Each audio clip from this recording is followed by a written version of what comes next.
It was the multi-six-figure project for me in the city of San Francisco. Through the transportation department, I just actually rinsed and repeat what I did. And before I knew it, those contracts were getting larger and larger. And then I said, oh my God, like they don't teach this in the schools. The government absolutely has money. They cannot source their own products and services. They have to outsource it. You are who you attract. I used to be a cheap person. All of my amazing GovCon winners. I'm so excited today because we have Dr. Karwana D. She is not only the founder and president of She's Got Goals, LLC. She has real government contracts. She is light. And that's what's so key in this place, is that you have to have light as you go on this journey of government contracting. So I want to introduce everyone to Dr. Karwana D. Thank you so much for being here today. Thank you so much for having me. It's truly an honor, of course, to be here. And I appreciate the time that you've taken to reach out to me to be a part of your platform. I'm so grateful. And I know everyone watching is so excited. And I would love for you just to talk a little bit about how did you get started in this space? Because I believe like you were kind of in like the music business or entertainment business. Way back. That's so perfect. It's crazy that you say that, because like I've always been the type of person, if there was something that I wanted to do, I would create a lane for myself to make sure that I get it done. And so when I was growing up, I wanted to be a singer. But then after going to college and stuff, I'm like, I wanted to get into entertainment media, and I wanted to manage artists. And so when I graduated from college, the first thing that I did was I created a television show locally, and it was like to interview and to manage artists, whether they were rappers or singers and all those different things. And then I started like cruising on this celebrity cruise, and I became like the media interviewer of celebrities, and then basically started attracting A-list artists and celebrities into my life. And so I would interview them. So it was just one of those pathways that I just kind of like, I feel like I created a lane for it and I did it. But I wasn't making no money doing that. I made a little bit, but I didn't really make no money. I did it out of heart. And so that's the thing, is like a lot of the things that I started off doing, I did it out of heart, and I didn't understand how to monetize it. So yeah, I did entertainment media. Yeah. I interviewed like all these people that I used to watch on television, and just like, oh my God, I can't wait to meet them. And that was great. Right. But when I started in business, I started a business to actually make money. Right. Initially, I had no clue how to make that business make money. So I made a little bit of money. I probably made like $20,000 to $30,000 a year working full time in my business, which was to me no money. But I was able to do that because I had a 2-income household. And so I was able to just kind of do that and play around until I learned how to do business the right way. So how did I find out about government contracts? Well, I met a billionaire that I was going to church with. It was an African-American billionaire, come from the same like urban blighted community that I came from. And I was freelancing for him. He was one of the clients that helped me to, make the little bit of money that I was making. And I asked him, like, I just got sick and tired of trying to figure out how to grow a business, and everything that I had learned in business school was wrong. It didn't work for me. I would go to the bank and ask for a startup capital. They wouldn't give it to me. I would go to like all of these vendor shows and all these score meetings and all this stuff, and it just did not work for me. I needed to make some money. And so I asked him, how did you become a billionaire? But like, I just got real. Like, dude, like, how did you do it? He was just like, well, the same stuff that you're doing for me. And I was freelancing, doing video production for him and photography services. And he was like, you can actually do for the government. I'm like, that doesn't even make no sense to me, But then I found after my research that the government absolutely has money for entrepreneurs and small business entrepreneurs. And the fact that I was a woman and a Black woman at that opened up even more opportunities for me to really grow a thriving business. Wow. I can only imagine how powerful that was, because often we think like, well, if the government wants that, wouldn't they just have somebody else do it who works for the government? Or why would they choose us? Yeah. So, and all of those questions came through my mind too. Just like, it just didn't make sense, right? And so what I learned was like through the Small Business Act that the government, of course, has to spend a certain percentage with entrepreneurs and small businesses. But what I found as an answer to that is they cannot source their own products and services. They have to outsource it, and they have to outsource it with people who actually can provide that. And so that to me was like, oh, that's the door in. So if they can't buy their own pens and pencils, if I have the skill set to go find pens and pencils, then guess what?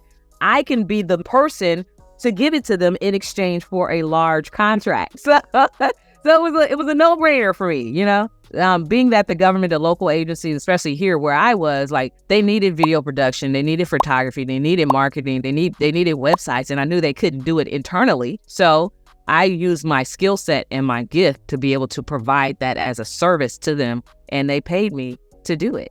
Which is phenomenal, because sometimes we get pigeonholed thinking like, oh, well, don't they want ammunition or tanks or IT? And it's like, they want everything, including video production. Like, what was the first video production effort or contract you ever worked on for the government? Oh my God.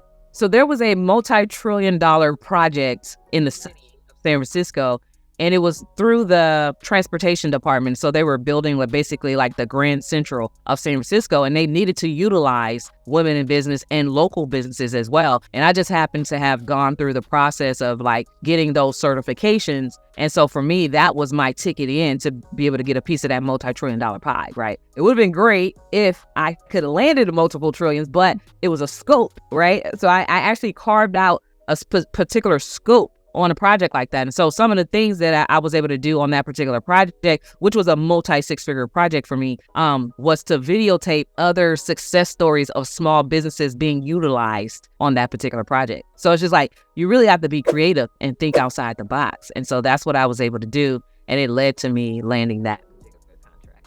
That is just phenomenal. And then where did you go from there? Were you like, oh, I got the bug, now I'm just going to keep bidding? Or...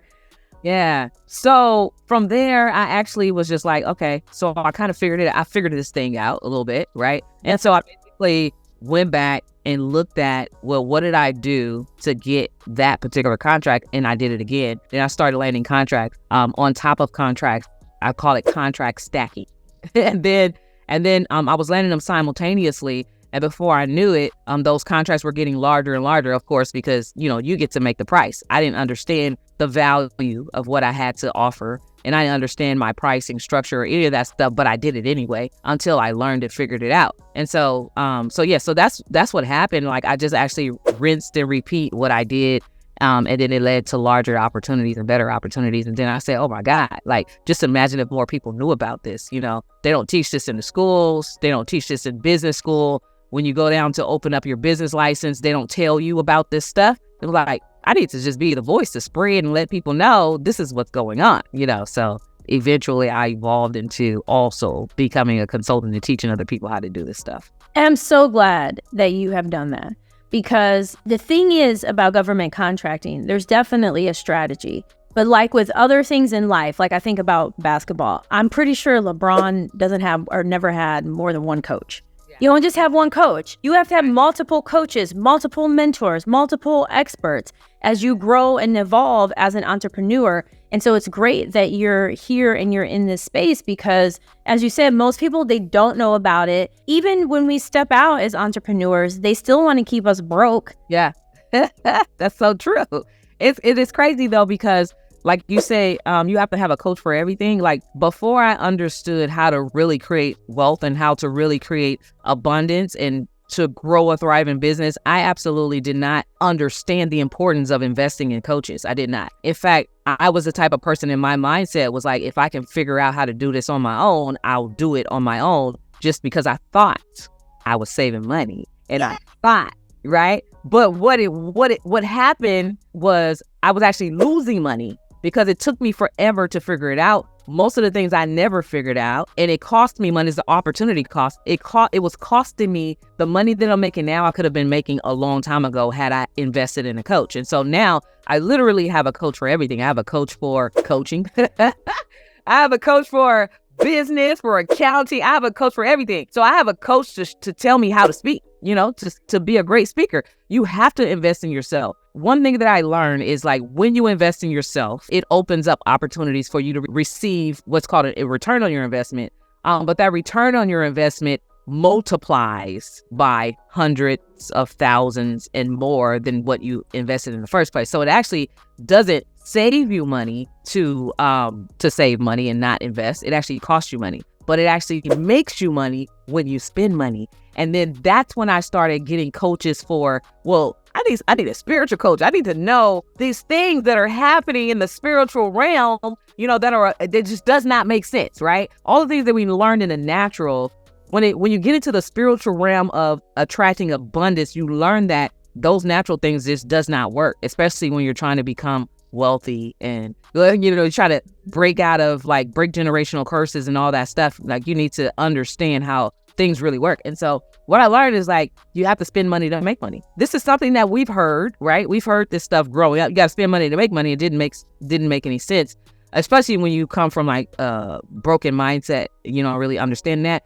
But once you start testing those standards and those principles and you see that it actually works, it's crazy. It's like spending is the way to receiving. Giving is the way to receiving, right? And it talks about that in the Bible. It talks about giving and seeding and then reaping harvest. It talks about those things. And so those are the things, of course, that I've learned. And in order for me to grow to where I am today, it took for other coaches to help me open my mind and just kind of pull back the chains that had me bound. And I love that you share that. There's so many gems there. I love just the spending money and on coaches, and also understanding you got to spend to receive. And this spiritual realm, for a whole nother segment.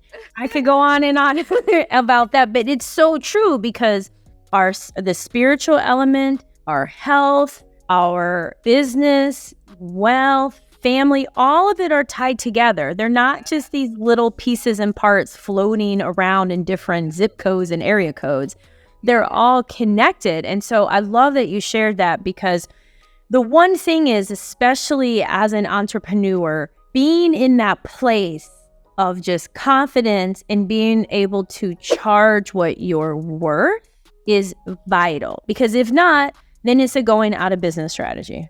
Absolutely. It's crazy that you talk about charging what you're worth. You have to know who you are, and you have to be confident in that, right? A lot of times when people start a business, I would say 100% of the people don't really understand their worth, right? Because you're spending time chasing customers, you're spending time undercutting and bargaining your services and all those different things, when there are premium buyers out there who will pay you top dollars for your services. And until you understand how to get in front of those premium buyers, it's going to be really hard for you, right? Really, when you create a business without that information, you create a job for yourself, in which I had a job when I first started my business. How could you work 60 to 70 hour work weeks and be bringing home $30,000? That was a backwards job called slavery. I slaved myself, and gave myself a small stipend, along the way. That's what that is. But what I also learned is that you are who you attract. I used to be a cheap person. And so it wasn't until I started spending premium dollars where I was able to actually not only be able to feel comfortable charging premium prices, but I feel like if you do it, then you have the right to ask for it. Right? So you cannot be a cheap person who want a bargain shop and then ask someone for a premium price. It's out of alignment, and your energy is going to be off when you ask for that. Like, you're going to be uncomfortable asking for something like that. So you have to be who you want to attract. That's very key in life, in business, in relationships, all those different areas. You have to be who you want to attract. Oh my gosh. I hope everyone from all of this, just these nuggets so far, totally really taken what you said. Because the premium buyer is out there. The federal government, we were paid almost $80,000 for a 40-hour class. You know what I'm saying? Why not? The federal government, there are labor categories where they'll spend $500 an hour. Or a private sector client, they have no problem spending millions of dollars on some type of product or service. I just think about, I was at the nail shop earlier today, and I look over and there's a woman with a Birkin bag. Those are anywhere from $20,000, $30,000 to $250,000, depending on the size and the type. So if an individual buyer, if a government organization, if a for-profit organization, or even a nonprofit organization have no problem spending and paying for high value and premium value, then you can ask for it, so long as they understand the piece you said. You can't have that trying to save a penny, penny wise, pound foolish mindset. And then you get mad because you're not getting paid what you're worth, but then you try and cut corners. It's not going to work. So how do people get out of that? So we both know Myron Golden, and he always talked about in his trainings, like his mindset trainings, that people can never behave consistently in a way that's inconsistent with who they are. So it's just like where you are today is a result of what you've been doing over the past 5 years. And what you've been doing is a result of who you are and how you self-identify. So you have to change your identity. He talks about the be, do, have, right? The becoming, or the be, which is the identity. You have to change your identity if you want to get some different results, right? So if you're like in the mindset of cheap and bargain shop and whatever else, try going to do something and pay somebody top dollar, right? Give them a nice big tip, or, try doing something different. You have to get into the habit and create new habits of doing something different. And it takes work, of course. Change isn't always a great feeling. Change requires shifting, and sometimes it requires cutting back, right? So before a tree can grow, sometimes you have to cut back and trim back some of the leaves and stuff like that, right? So spiritually, when we're growing and shifting, we have to cut back some of our old habits and replace those things with new habits and get into the habit of like doing something daily action to do something different. And over time, it'll change. So that's how you create a new habit, to just basically take an account of everything that you've been doing, and don't do that no more. Do something different. Or you can also find a coach who can show you, this is how I got there, and find out everything they do. What do you do when you get up in the morning? How early do you get up? Do you drink? Do you drink coffee? Do you meditate? Do you read the Bible? Do you read a lot of books? You need to know what their habits are, daily habits, and then adapt some of those things and then create your own new daily habits in order to change. Yes. And a coach just speeds things up. I was in a place for a long time where I didn't want to pay a lot. I was really super thrifty, and it's amazing to see the difference after paying for not just coaches, because I would pay for coaches, but these were like very inexpensive coaches going along with who I was. But after paying premium value, it's made a huge difference, and it speeds things up, and it's ultimately led to greater abundance. Of course. I remember the very first time that I invested in a coach, it was Danielle Leslie who taught me how to, you probably familiar with I'm from Danielle Leslie. She taught me how to be a coach and create my offer and all this things. And I invested in her program. That was the first investment that I had ever made at that level. And it really wasn't much now that I think about it. But to me, it was a lot. Because it was thousands of dollars, right? And so that little bitty, I think it was like $2,000 or $3,000 at the time, made me more than that. It as a return, like hundreds of thousands and even millions of dollars in return because I made that investment. So had I not, I would probably still be making $20,000 to $30,000 a year, struggling, right? The greatest investment, which showed me that I've really grown as a person, that I've made. So my coach, Myron Golden, so he has like a VIP day, $200,000 for a day. People would think you're insane, but I understood who I was going to learn from. $200,000 in a day showed me how to make $1 million in a day. So it's like, you cannot be afraid. There's a scripture that talks about investing and being planted by the rivers of living water and stuff like that. And it also talks about reaping the harvest and being fruitful and multiplying and all those different, and not being afraid. You cannot be afraid. You have to stand boldly on what you believe. And then when you do that, there's no way that you can't win. So you cannot be afraid of losing, right? Why are you afraid to lose money? Are you not going to do the work? People who are fearful usually are fearful investing, are usually fearful because of who they are. They're not fearful because of who you are as a coach. They're fearful because they are afraid that they have not made the commitment to actually do the work. If you don't do the work, you won't get the result. But if you do the work, there's no way that you can't get the result. And that's so powerful, because you got to put in the work. You got to put in that work. We all may mesh with a different coach, or we may have a coach for various seasons in our lives. But if you don't put in the work, then you're not going to get anything. It's almost like wasted talent is how I see it. We all have amazing gifts and abilities.